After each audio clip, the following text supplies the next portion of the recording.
Just want to get started. So to my immediate left is who I call Uncle George. We all know him, right? Chicago legend, staple, tastemaker. Um, so important to our music culture for decades. Um, George Xavier Daniels was born in the Bronx, New York, and grew up in Texas. When he moved to Chicago to live with his father and half-brother before high school, he became attracted to Chicago's blues and early rock scene. In high school, Daniels played the trumpet. After working for a short time at a steel mill, Daniels took a job as a janitor at the legendary Chess Records in Chicago. There he met and heard artists like Muddy Waters, Etta James, the Dells, and Ramsey Lewis, amongst many others. At the same time, Daniel watched the independent music industry achieve some of its greatest successes. He then was hired at a black-owned record store wholesaler on Chicago's Michigan Avenue. In 1968, Daniel started managing one of the wholesale record stores, and in 1969, Daniels assumed ownership of the store, renaming it George's Music Room, which was a staple in the North Lawndale community for more than 40 years. Daniels created and headed the National United Independent Retailers, an organization dedicated to preserving African-American-owned independent retailers. Daniels' business has continually adapted. Most recently, he opened George's Beverage Depot in Washington Park. Give it up, y'all, for the legend over here, yes. George Daniels. You've already met Jarvis Mason in the middle here, so I'm going to go to my far left to Mr. Jarius Man of God King. Jarius Man of God King is a black artist instructor, a member of Rhythm Attack in Hong Kong and Motion Disorders USA. His beginnings as a serious dancer began in the year 2000 in the art of breaking, commonly referred as breakdance. As a part of Awesome Style Connection, a dance group based out of his hometown, Chicago, he became versed in multiple styles of dance movement, namely house dance. Some highlights of his career have been a regular performer of the NBA Chicago Bulls and Milwaukee Bucks, and having won numerous competitions in different dance disciplines around the world. King is also a professional DJ and event MC known as King GNS, pronounced genius. Okay. Pronounced genius. Yeah. Through his multiple talents and experiences, he expresses, I've learned not to be a great dancer or a dance teacher. Instead, I've learned to be great at self-expression and sharing my passion with the world. Give it up for Jarius King. So I guess I have to go back. And the reason why I wanted Jarvis on this panel, because he's definitely the perfect bridge between here to there. With record store experience and dancing. But I want to start off with Uncle George here, who is just he is history. Truly, history. I first met you, I don't even remember when I first met you, because it was way before I was in the record store, actually. He always seems to, even now, keeps his finger on the pulse of what's going on culturally. And still to this day is trying to, move our cultures forward in this music thing.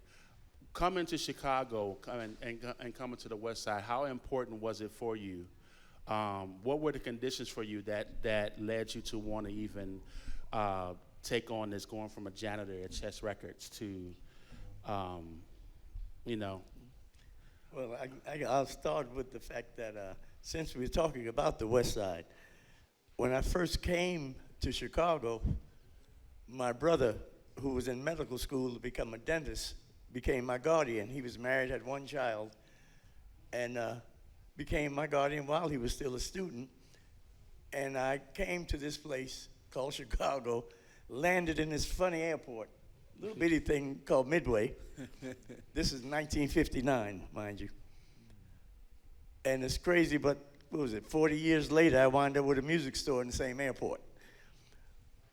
The journey started on the West Side. The first place I ever saw was 1954 South St. Louis, my brother's in-laws' place. We used to live at 1906 Ogden, a University of Illinois-owned tenement. And my first school was Holy Trinity at Taylor and Walcott. There I went and graduated 8th grade. I was supposed to be going to Crane based upon our address, but we used my in-laws, my brother's in-laws' address, so I wound up going to Farragut my first 2 years of high school. Once my brother graduated medical school, we moved to the South Side. His first practice was on the corner of 63rd and Cottage. Those that are familiar with the South Side, there's an old building that's all boarded up right on the southwest corner. There right now, that's where all the black doctors were back in the 60s, 70s, and so forth. That led to those same black doctors moving into Pill Hill, which used to be an all-white community right off Stony Island in the 90s, 80s, 90s area. I'm going through all of that because my journey is just unique. I wound up graduating from Hirsch. I've never been in a place where I kind of grew up, when you go to grammar school, high school with your same friends, all my friends in different cities and what have you. So I always found a way to make it on my own, create my own games and so on and so forth. So when I graduated Hirsch, my first job was at Montgomery Ward. And I was going to Loop Junior College to keep from getting drafted because Vietnam was hot as hell back then. So Loop is now Harold Washington College. Harold Washington, right down the street. It was on Lake Street when we was in an old office building. And while there, I met a young lady. We started dating and what have you. She had one more year at Hyde Park High School. And she also had a part-time job at Chess Records where she was a receptionist and she sang background. And like I said, she had one more year at Hyde Park High School. This young lady right here? That's her. That's Minnie Riperton. Oh, wow. Pulled that one out on you, didn't I? And so it's because of her that I wound up being exposed to the studio, Chess Records. And I wound up taking her to a prom and so on and so forth. Eventually, her manager, Billy Rocal Davis, who actually started Motown with Barry Gordy, but he wound up at Chess, was one of my mentors, and he gave me my first job there, which was clean up the studio. And along with that, I used to drive Etta James around locally. Eventually, I wound up becoming a driver for Billy Stewart. This is when you really learned what it was to become an artist, because in those days here in Chicago, you had the Regal Theater. In Detroit, it was the Fox Theater. But even back then, black acts, even from Motown, didn't perform in the Fox. It was the something grand in Detroit, 20 Grand in Detroit. That's where they performed. You left there and you went to New York to the Apollo. After the Apollo, you went to Uptown in Philadelphia, then the Howard Theater in D.C. In those days, 6, 7 acts would be on a show, and you did 5 shows a day. That's how they worked it. This is one of the things that helped me understand what it was like to be an artist. So fast forward, I wound up opening George's Music Room, which I'll go into that later, but I knew what it meant to be a starving artist. So George's became quite popular because of my relationship with those years. So when I was able to build the business like I did, which was a journey because I really didn't get popular till the 90s. Remind you, I opened up in 69. And see, I went bankrupt once, got evicted twice. Everybody don't know that story. But I survived it. It's a thing of a built-in work ethic that I got from my mom and dad. And so what it was, the journey taught me how to treat artists, no matter what genre, and I became popular because of rap. It turned into hip-hop. And so I started teaching and treating artists Young Jay-Z. as if they were Oh, yeah. wow. Very young Jay-Z. 1993 that was taken at George's Music Room. But there was so many artists that came through there. I mean, Destiny's Child, to the Isley Brothers, to Bobby Womack, B.B. King. I mean, the list goes on right there on Roosevelt Road. So we did some major things there, and we, at our peak, I wound up having 15 full-time employees in that one store, and they all walked to work. I was like Mr. Miyagi, wax on, wax off. I taught these young people and gave them their first jobs. And so, I'm very proud of that. And just like this young man here, out of the past? Henderson, Mr. Henderson, Marina, and her husband. Charlie Joe. I'm going to tell you, what you may not know, you might know, before they even started selling records, he was a photographer, and he had the photography place on Madison, just south, on Pulaski, just south of Madison.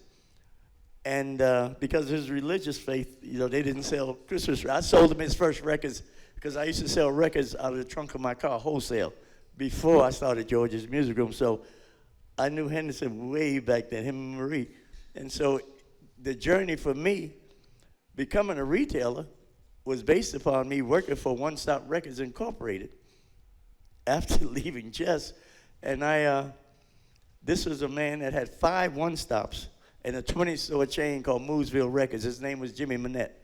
And so he was the guy that I wound up getting the store from that I turned into George's Music Room. But I can go on for hours. Yeah, but I want to go on ahead forward with, you know, because as you know, that's how we met in this music thing and building relationship with artists and other artists and connecting the dots between independence and things of that nature, and how important it is and how scenes were built based on this and how there's certain scenes that suffered after our stores closed. Yes. To this day, right? I want to get into, because in addition to, you know, you being popular in the 90s through hip hop and stuff like that, you were also essential to the house community on the West Side. In particular, you know, you were the retailer that was selling many of Jesse Saunders records, and the birth of Dance Mania and all of that. So I definitely want to get into that because it's never. Whenever we talk about that part of it, we always refer to just imports, et cetera, downtown and certain things, but you service the whole West Side. Like, when you was first, because I think one of the first records you in the house game you was selling was like Jesse Saunders. Yeah. Did you believe that this was going to be something that would eventually be a global? Well, the genre of music wasn't even called house then. No, it wasn't. And it was because of Jesse Saunders that title, the term house music came, and I've challenged so many people. They tried to give it to, what's his name, because of the White House? Oh, Frankie. Frankie Yeah. Knuckles and what have you, but no. The unique thing, Jesse Saunders pressed and did his own 12-inch. And on that 12-inch, it had his name and address and phone number on the label. And so when Barney and them, because we had, you know, a number of one-stops here in Chicago, Barney's, you had Joe's, you had Fletcher's, you had Colorite. These are one-stops that sold to your neighborhood record stores, and very few record stores were all records. It was Lee and Bob's Cleaners and Records and, you know, Sonny's TV Repair and Records.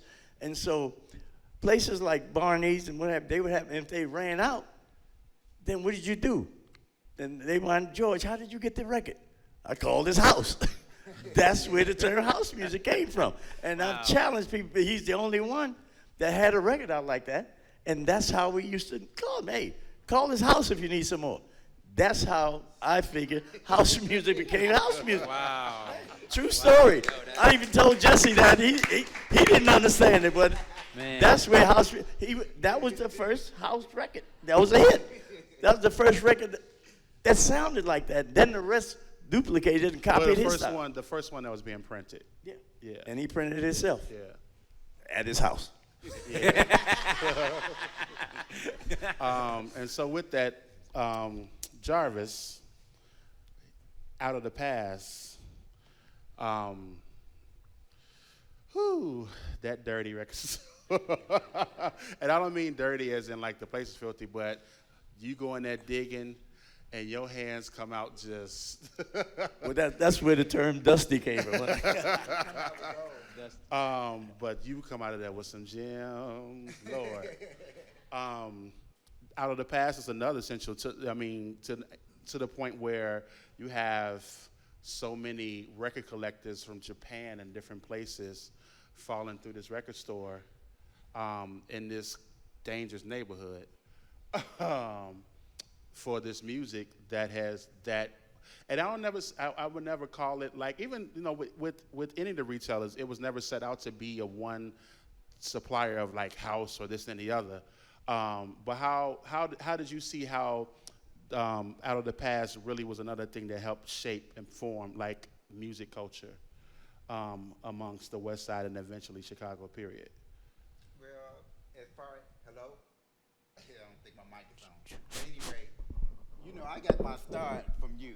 You caused the sickness because you know going to the house parties, hearing Warriors, hearing Dr. Buzzard's Savannah Band, and I asked you, I'm like, where they get this music from? You know, I was kind of asleep. He said you go to an old record store. So I started shopping it digging it out of the past. And one day, Marie offered me a job. She said, I see you like to stay out there and dig records. Would you like to come in and organize and work in my record store? And of course, I jumped on it, you know. But as far as different genres of music that is used for house music, it comes from like a store like Out of the Past, who has a variety of blues, jazz, funk, soul, which has been sampled for house music. And as far as the clientele that comes over from all over the world before the internet messed it up. Truly did. Truly did.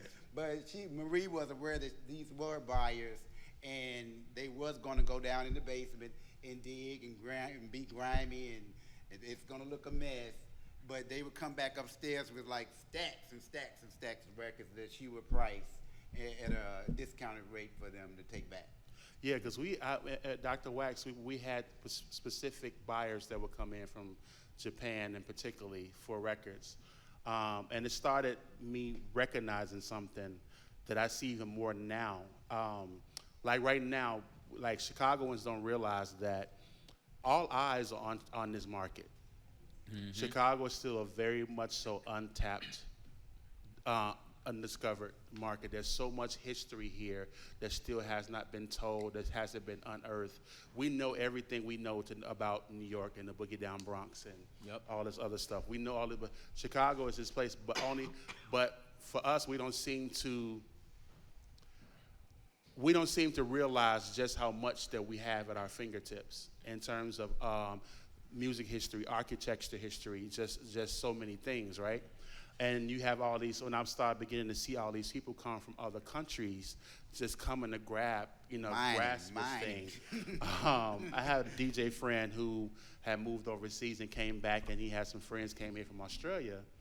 And he was trying to take them to all like the little tours. He's trying to take them on the Mall and all that stuff, and they didn't want to see that. They wanted to go. So they asked me, and I was like, can you take them? I'm like, where y'all want to go? They wanted to go to Cabrini Green. You know, they had heard about Cabrini Green through Good Times and all the other stuff. You know what I mean? Because they knew this is where culture lied, right? And it kind of felt like we were even ourselves buying into the narrative, and wanted to, show our company the clean house and not the stuff that's in the closet. You know what I mean? Sort of thing. But getting back to my point is how eventually everything that's been cultivated, how it went out globally, and we don't seem to be ahead of it. And I think Jarius can speak to it a little bit because he's a world traveler. Yes. And especially in dance culture that was created here in Chicago and on the West Side. Yes. So a little bit about your journey in terms of you being similar to George, living on the West Side to the East Side. All your dance kind of form was inspired by things you grabbed on the West Side. Yeah. So it's crazy for me. I'm actually really honored to be up here because I'm a product of North Lawndale as well, and I had no clue that you lived there. So my journey, I was born in Mount Sinai, grew up in Lawndale Gardens, which is bunch of West Siders in the projects close to a little bit South Side, like 26 in Cali, right by the jail. My grandmother's on 18th and Fairfield. My aunties, I spent a lot of time on the West Side. I went to Our Lady of Sorrows in Providence, St. Mel.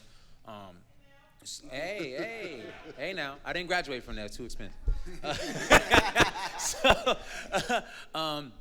I would say like in 92, I think I was like 7 or 8, something like that. We moved to like 87th Street and like around 87th Commercial, Southeast Side. And I spent like 9 years over there. I went to Lindblom High School. You said what now? Swoop? Hey, okay, you got an eagle in the house. Okay, I'm touching all parts of the city. And during my time on the southeast side, or over east. We don't call it the southeast side. Over east. I started breaking like in the year 2000. Then I moved back to the west side. Technically, I was on the Mexican side of the neighborhood. I was on 23rd and Hamlin, but I always went to Lawndale Church. They had after school programs, and I would go to like on Ogden, like Avers. That's where like our stuff was. So my dance journey started from there. But my biggest inspiration growing up, I always saw Chicago Footwork, and like we were talking about, like even I didn't know there was a bopping before, like bopping. I'm thinking about like Lil D-Lo and them from the west side, but all the popular art forms of dance that come from Chicago have come from the west side. And knowing about the music, like, and I guess it's literally like a generational progression, because for me, like when I came up, you know, it was CDs by then. Like I was in the 5th grade when the internet came out. You know, I remember all the free AOL discs and all that stuff like that, right? So by the time I got of age, all the record stores that kind of died out. I had always heard of George's Music Room, but I had never really went. And the only location I heard of was like Hyde Park.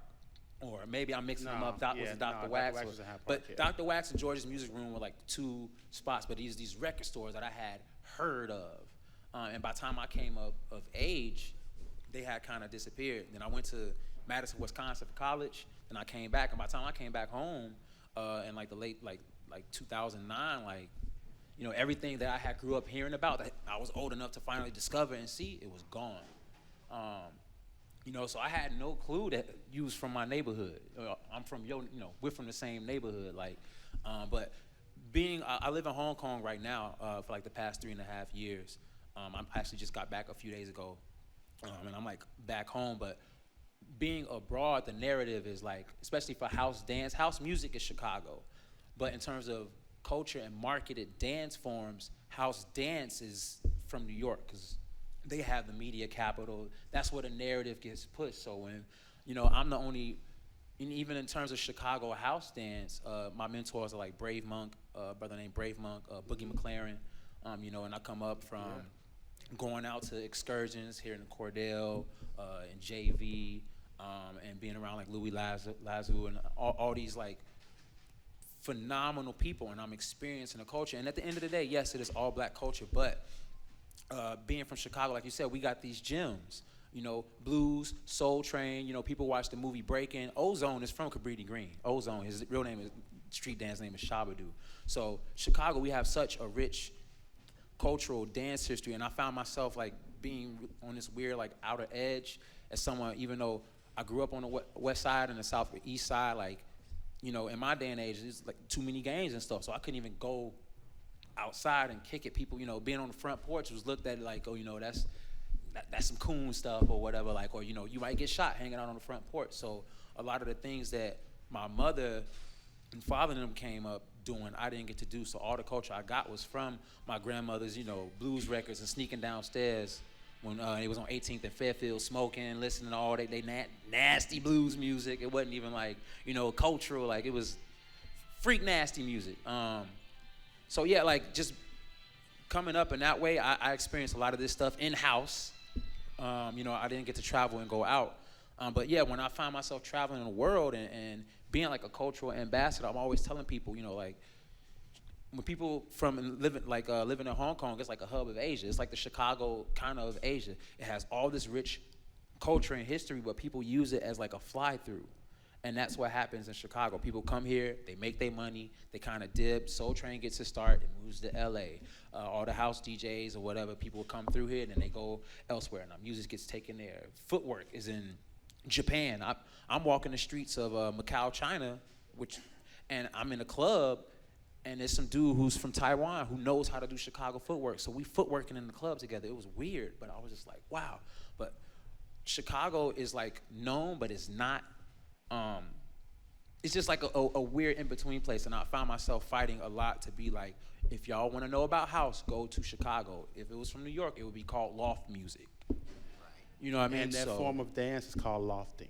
Yes, and their format, you know, and also even when I dance house, I've done international house dance competitions. I just did like a world final thing in Paris earlier this year, and one thing that, like me and my partner, he's from Hong Kong, we had won a qualifier in Thailand it was hard for us to train together because not only just the cultural disconnect, but how he learned house was from a New York rubric. And even like what beat they hit and how they get down, you could say it's kind of akin to like how Cubans and Puerto Ricans dance salsa.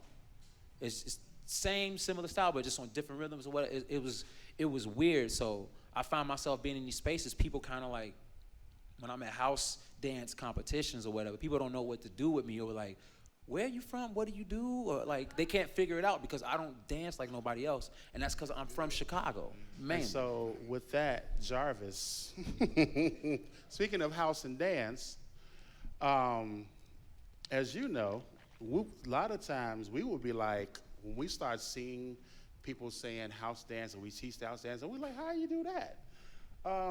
Because we never know that was a format. You know, we thought the format was when the spirit hits you, You move. you move. And however you move is however you move. Like, it's not a rehearsed thing. Yeah. I don't even know where to go with that. But it's just like, okay, where did this come from? But it is a very New York-driven thing. And again, it's one of those things where we've kind of again, flyby. We've created these cultures that are being enjoyed and celebrated in other places, and we don't seem to be at the helm. Well, what he was talking about, George, with that,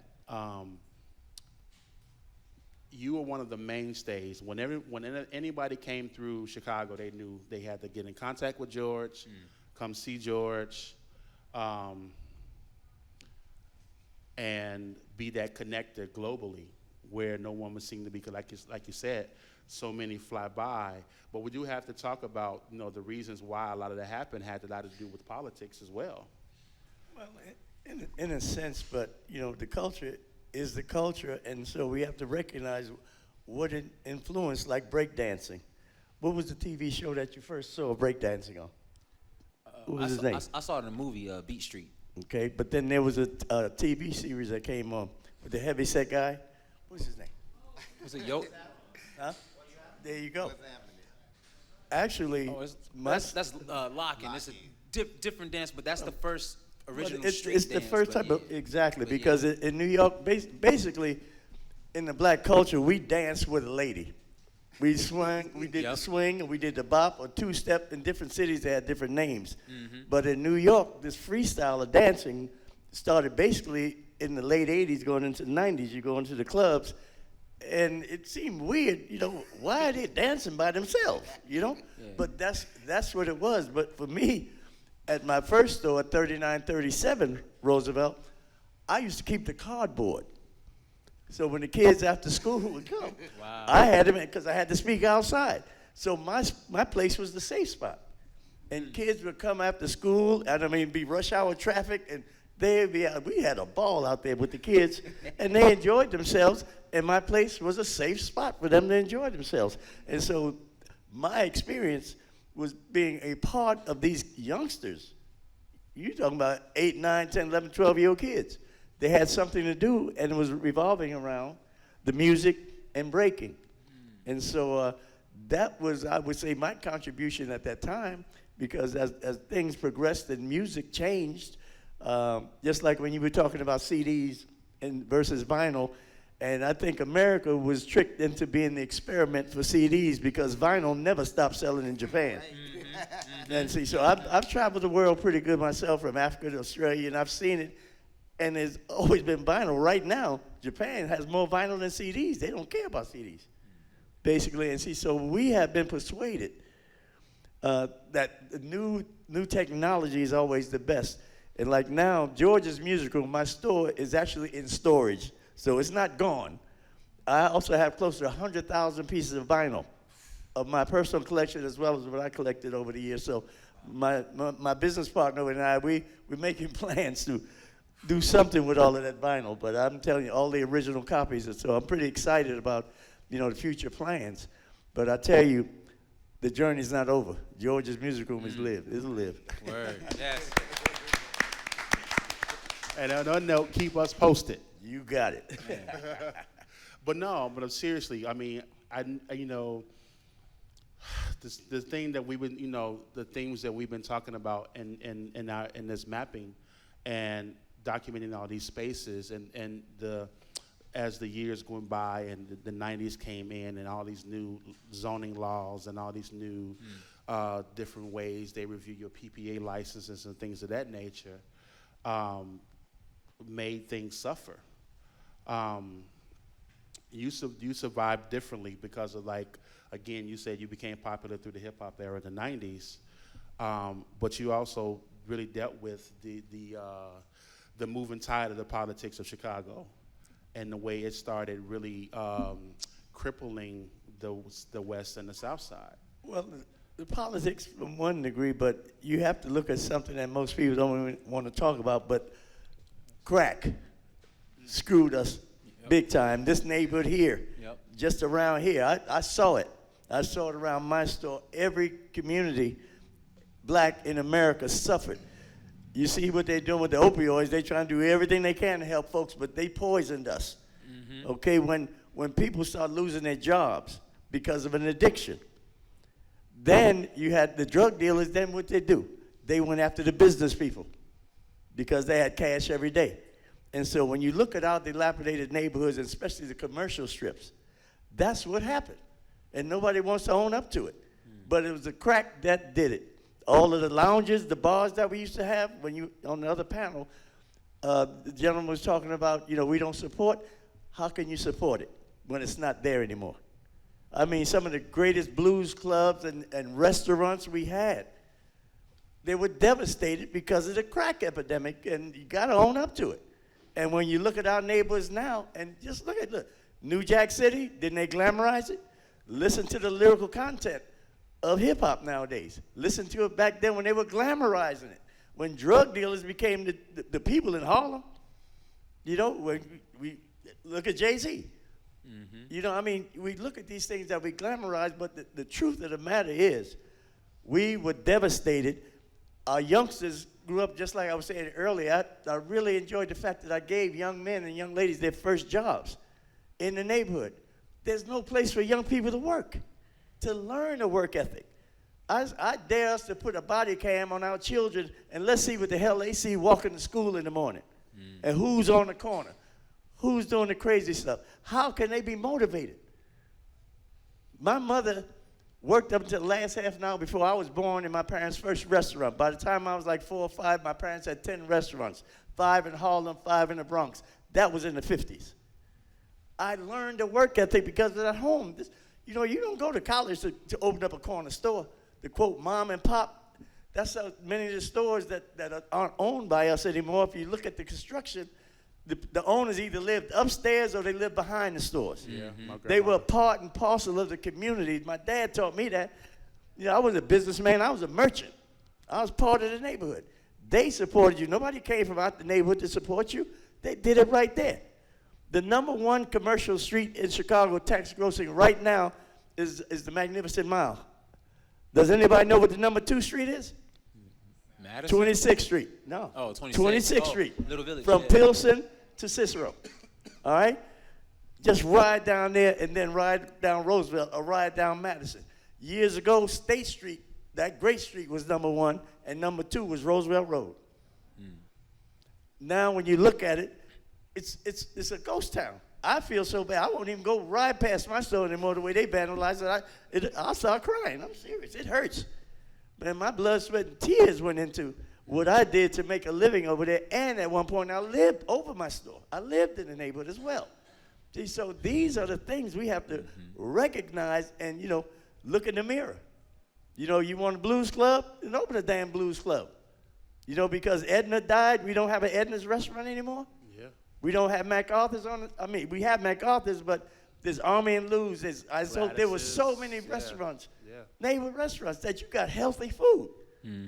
Now, fine dining is McDonald's. The hell is that? You know, our culture has been, everything we eat is brown. And you wonder why we're sick. We eating all these chemicals, see, so it's a reflection. It ain't about us not wanting to support one another. What the hell are we going to support? How are young people growing up to want to be a businessman in the neighborhood if they don't see it? I mean, hence what Jarius was saying, how he couldn't, he really didn't leave the porch, because of these I conditions. couldn't even that sit we're out on the talking porch. about. That's an ass whooping. You stay up in the house, because Well- it's not safe. Yeah. Well, the transition for you, like you said, what year were you born? 85. Okay, then drugs are taking over by then. Yeah. It started like '79, and just to give you a blueprint. Now, in all record shops, they had a head corner. Black light bulbs, what have you. Rolling papers, insert things. Then, in 1979, 1980, this thing came out called Freebase that came out of Mexico. The real Rick Ross is the one that introduced it to America. And the unique thing about it, I had gone to Texas to take care of my mother, left my store, I had just gotten married, and I was gone maybe 4 or 5 months. Came back. Customers going, George, you got to get those pipes. I said, we have marijuana pipe. No, them cocaine pipes. I said, what? Yeah, seriously. That's what they asked. So I called my supplier, which company was called Adam's Apple. And it's, oh, yeah, George, you got to get, they had kits, manufactured kits. Back then, this is before baking soda. In this kit, you had a small bottle of ether, an empty bottle. They had a plate, a little curved plate, and a pipe with these screens. And you used to put your cocaine in this ether, shake it up, pour it out, and ether evaporates. That was Freebase. And this was supposed to be merch That's at the how record it store? started. That's what it was manufactured.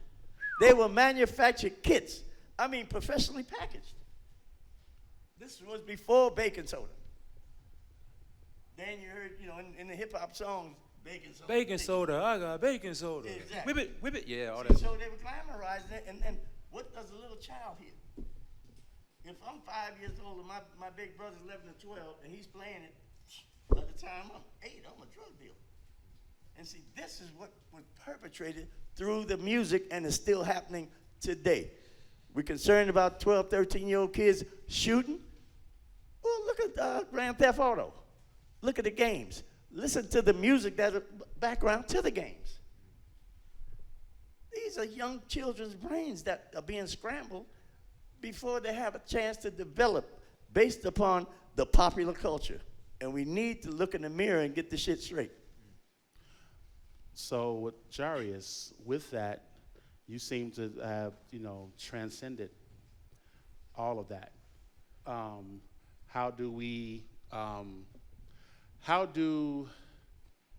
Because it seems to me that it's been, by the time you came into this music and culture, there was a moment where you now had to really seek it. It wasn't just readily available, right? Yeah. What, in your opinion, needs to happen for generations after you to be able to learn? Again, you talked about how all these things that we're talking about was just rumors and hearsay for you because you never got to actually experience it, right? Mm-hmm. What do you think is needed? Firstly, even like the project that y'all are doing, like Archive, and like I just want to give a big thanks and shout out to Larissa for involving me in this. Like, for me, even like I would say, ooh, it's such a loaded question. I'm gonna try to. Man, one, we have to look at, I say, and I was having a conversation with my brother last night about this. Like, Black people in the USA, we are our own tribe. We have a shared experience with our brothers and sisters across the diaspora in, Puerto Rico, the Caribbean, Latin America, also in the motherland, African immigrants living in Europe, stuff like that. But our experience in terms of you look at the world since the 1900s, every popular world form that has brought people together, for the most part, has come from Black American traditions, whether it be from jazz, folk, blues, country, funk, soul, disco, hip hop, house, techno. Now, all the hip hop dances, hip hop, like breaking, all those come from Black American traditions, and it's because we never had the luxury of buying into the narrative or oh, I'm Latino. You're still buying, most of your culture is indigenous, natives, and African. But we never got to buy into like that lightness narrative. We also don't have, the one thing they took from us that they didn't really take from any other people, black peoples in the world when they were colonized or stolen, is the drum. That's why our music sounds quote unquote less African in terms of rhythms and, even in terms of us, like when I heard salsa and other stuff, or when I started breaking and I would play certain music like Incredible Bongo Band, Apache, or they would use like African percussion. People were like, yo, what the hell is that jungle music you listening to? That's ignorance on our part because we haven't been taught, but we don't have that link. We don't have the, oh, I'm French, Senegalese. I'm living on an island in Jamaica with everybody else who mostly black. Like we live differently, and we have such an open human experience because we had the one drop rule. It wasn't no, I'm mestizaje, I'm Latino. It was like we found out you got one drop of black blood in you. So you black and I'm black. If they find out you got one, like that's how it was, So, and I'm saying that because also we live in a different condition than other folks because our art forms have constantly been stolen from us. Our drums. Every time we create something, boom, snatch about, quote unquote, white America. And then, you have other groups of people coming here who are buying into that dominant narrative, and they're also doing it. It's the same thing with breaking. I get in trouble all the time because I say breaking was not created by blacks and Latinos together. Black people are day one, then other black people who are Latinos day two. So we have this thing of like, damn, they doing it now? Whatever. We create and let's keep on moving. So we have to really look at our art forms. Like I have friends from the Congo, and they've been doing they same dances for I don't know how damn long, Whereas us, we do one thing and then we move on. So we have to really treat our cultural our cultural products, our cultural creations as a lineage. Just like this ancient African mask from from the Ivory Coast, from hundreds of years ago is in a museum. We need to recognize we are our own tribe and treat our stuff as like. It's funny that you bring up museum because I've been saying for the longest that we need to have a Chicago Music Museum. I had to sit for like 4 hours with some teenagers, scariest thing ever, and talk about these histories and space and house spaces and all the spaces that were available to us as kids, all over. I came to the West Side. I'm from the South Side. I came to the West Side chasing house music, chasing this man here, Rick Lenoir at Rest Hall. I got actually chased trying to get home.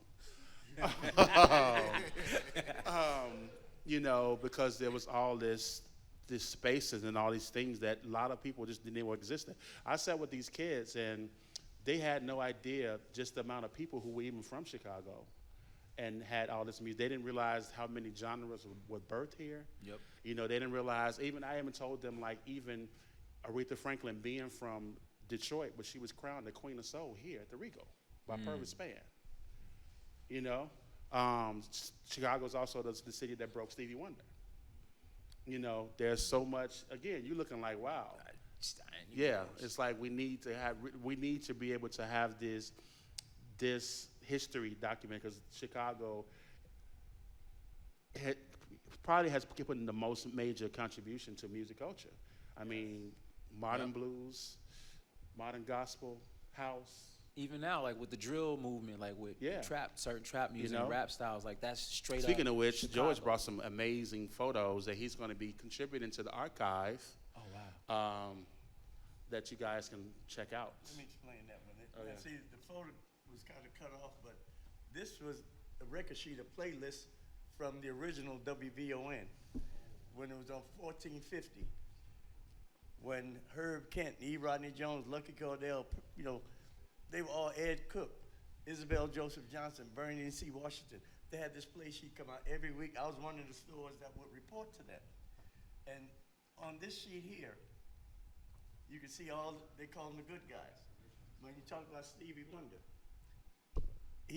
one of his first albums was live at the Regal. The original Regal was on 47th and King Drive. Where the Harold Washington Cultural Center is, that used to be Terry's department store. That would be like Target today. Next to that was the Regal, and next to the Regal was the Savoy Ballroom. And that's where live entertainment lived in Chicago, also on 63rd and Cottage Grove. The Tivoli Theater, down the street from the Trianon Ballroom, and then the Tivoli was also catty corner from the Persian Hotel at 64th and Cottage Grove. There were many jazz artists that performed, they did their albums live at the Persian Hotel. We had the Sutherland Hotel on 47th and Drexel. So we had these areas that our culture survived. What we have to recognize is, like you were saying, about the political ramifications of our city. The way it's always been said that Chicago is a city of neighborhoods.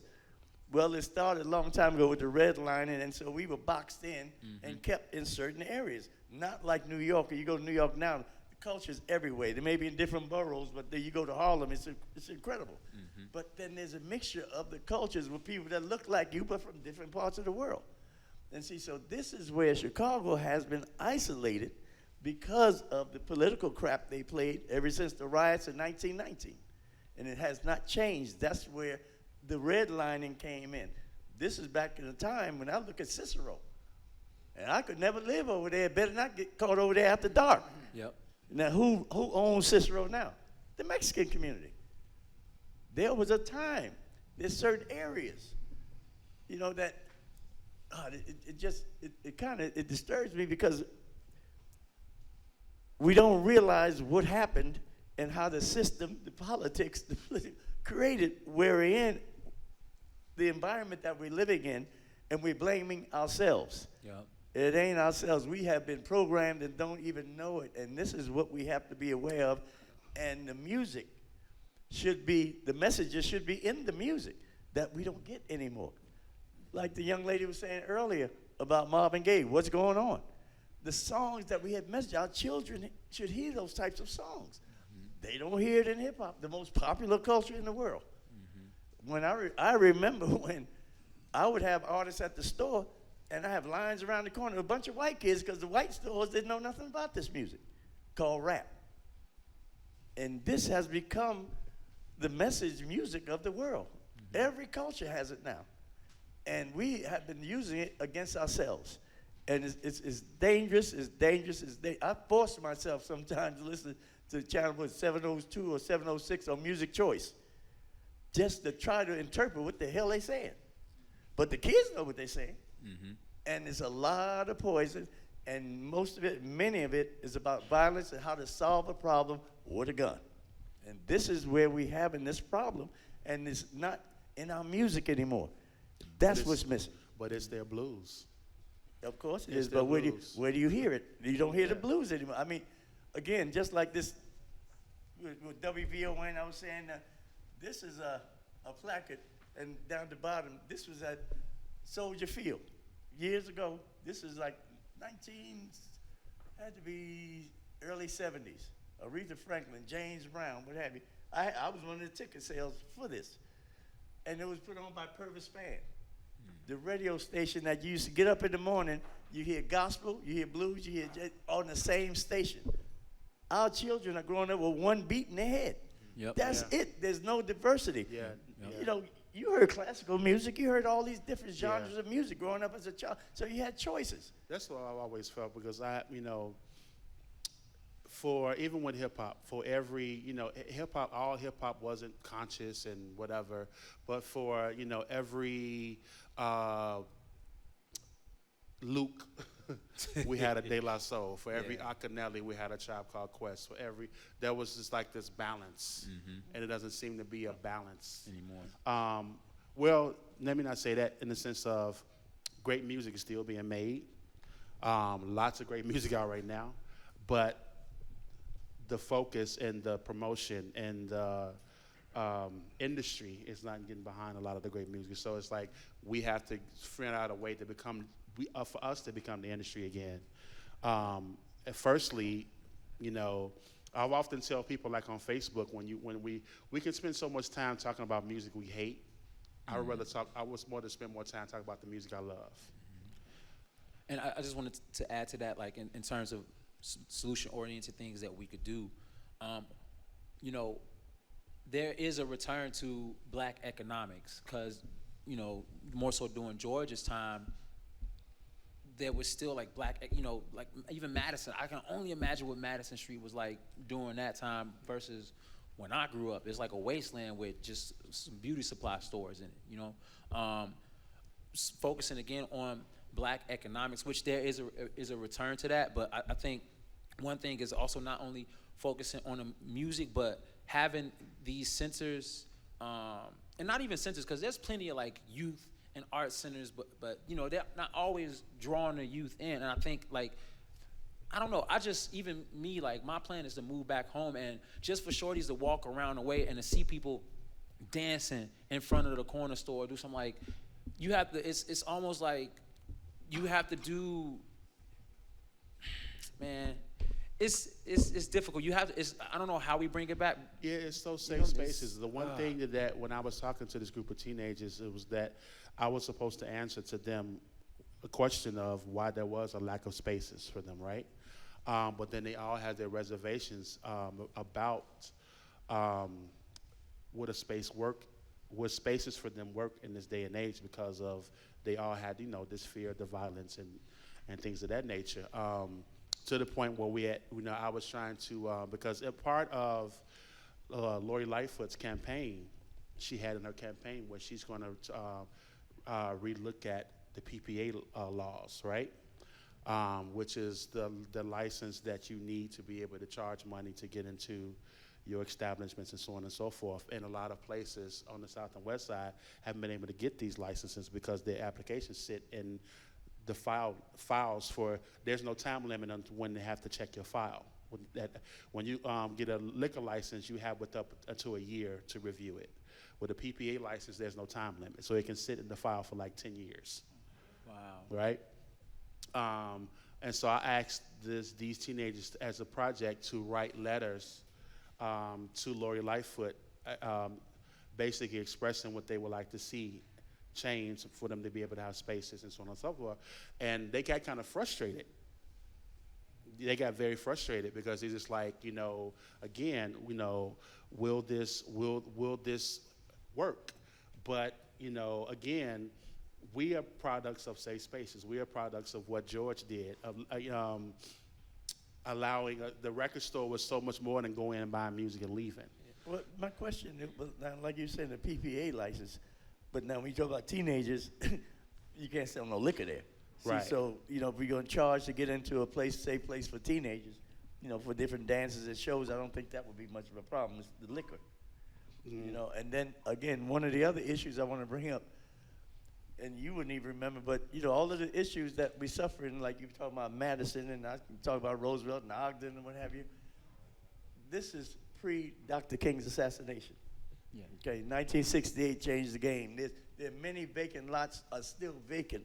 That buildings and commercial places were burnt down all the way back in 1968 and never been rebuilt because the people that owned the community, it wasn't us. We lived in the community, but we didn't own it. So nothing has been rebuilt. People don't remember, not far from here, a place called Sears and Roebuck, the mail order house. 20,000 people a day used to work right there at Holman Square. 20,000. Montgomery Ward, over there on Chicago Avenue, where I worked at, about 10 to 15,000 people worked there. The mail order. You had Spiegels on the south side. You had the stockyards.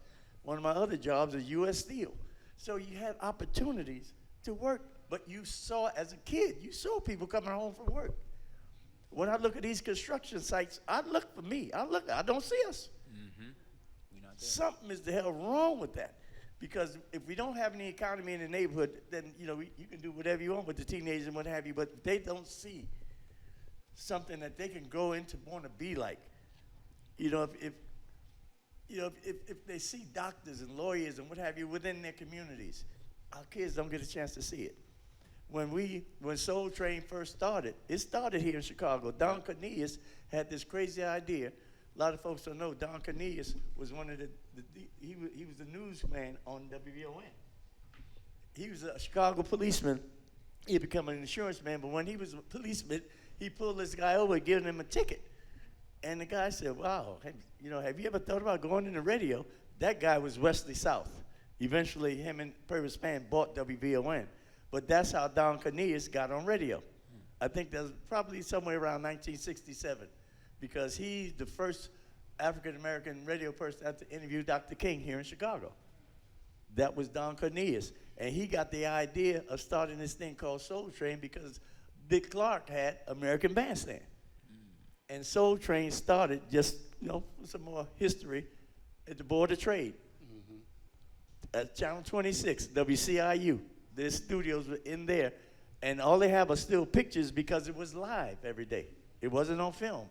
So they did it live in black and white after school.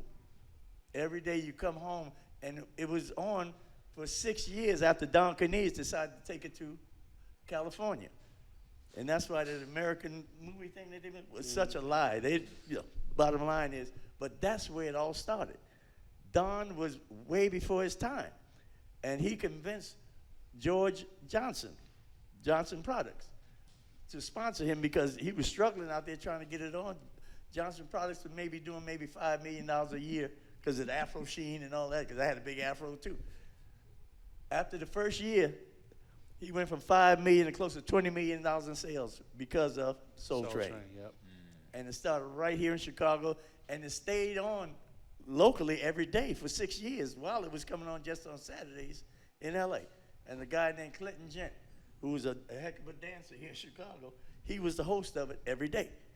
And see, so again, we saw images of us every single day after school. What do our kids see every day walking to and from school? And see, so this is the narrative that we have to be conscious of, because if we don't know what our history is, then we're doomed to repeat it and consistently repeat it and repeat it and repeat it. And all we become is a product of the system. You want to get political? One of the key factors that happened right after the Vietnam War, politicians, they don't even realize, and I asked them, right after the Vietnam War, the military became all volunteer. Most folks don't even realize what that meant. That meant when you 17, 18, 19, 20, early 20s, and you got in trouble, and you went before a judge, the judge had two options. I can lock you up, or you pick a military. When that changed, now that's when the penitentiary industrial complex exploded. That ain't no accident. Mm-hmm. Who are the politicians that played that game? And it's so well established now. Our children have become the product because it starts in juvenile. These kids aren't scared of jail. But the system did it. They need to reinstitute the draft. Every country in the world you have to serve.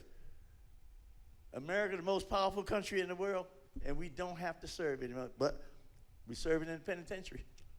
Makes a lot of money. If y'all remember, look back in time when they privatized. Start privatizing penitentiaries in the juvenile system. Our babies are worth a lot of money being locked up. And see, so these are the things we have to be really conscious about when it comes to the environment that our children are growing up in, and when it comes to the music and all the things that revolve around entertainment and the examples that our children see.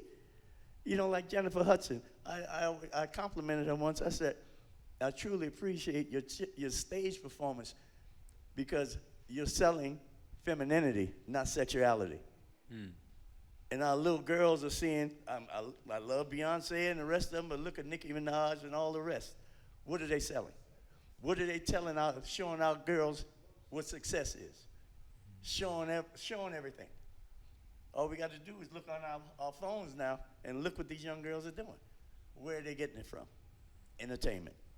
And we have a responsibility, and we've neglected it, and we continue to glorify a lifestyle that everybody can't live. But they sure try it, and our babies are suffering from it, and our young men and women are winding up in the penitentiary. And the reality of it all, many of it is coming because of entertainment. And I just want to add one last thing in terms of things that we need to do. I think normalizing what we do as a generational family thing, like with my children. I live in Hong Kong. My wife is a Chinese Hong Konger. So for me, I really want them to be in tune with who they are in terms of modeling their heritage through me. So we have to look at what we do. Like what we do is science. Like people writing books, they doing science classes on what we do. Like when I talk to my children, I rap to them, I sing to them, I beatbox to them.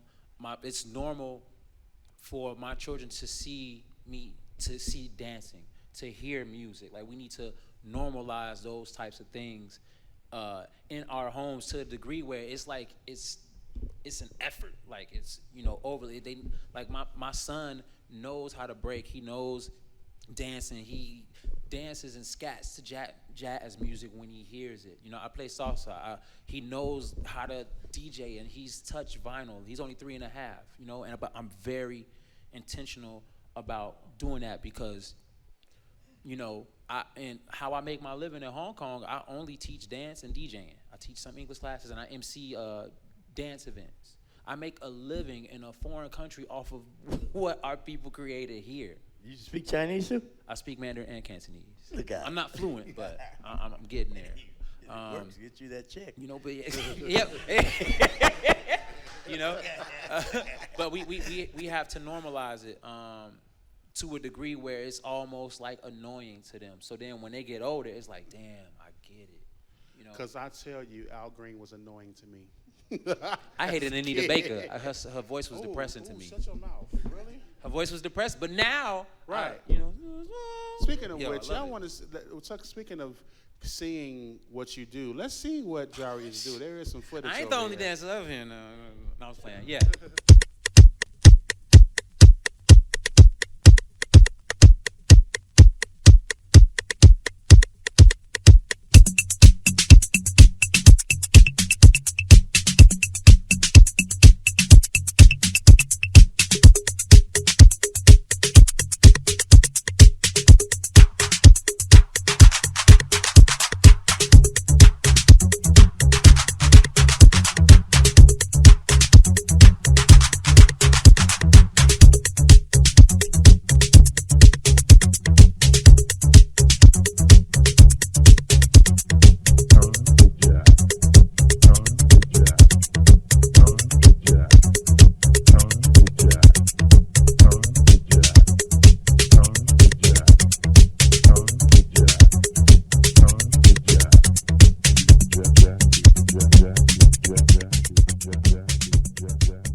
Just a little something.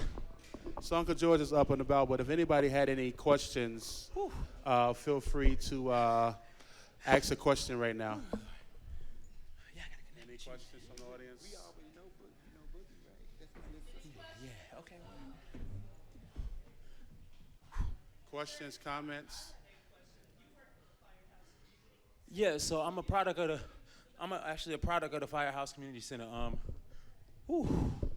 Excuse me. That's okay. So living in North Lawndale, I used to be part of a after-school program called LCOP, which is Lawndale College Opportunity Program. And so I would go there for after school. They actually nominated me for a scholarship to go to college. This is a foundation called Posse. Some people may be familiar with it.